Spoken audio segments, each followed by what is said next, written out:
In this video, I'll guide you through how to lock Facebook profile on PC. If you find this useful, then please consider subscribing and like this video. First, let me show you this profile lock option is not appear here. Let me show you how you can get Facebook profile lock option using PC.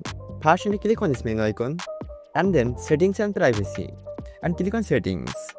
Now from the left hand side, just scroll down and click on post and tap on who can see a future post and make it friends and click on save button.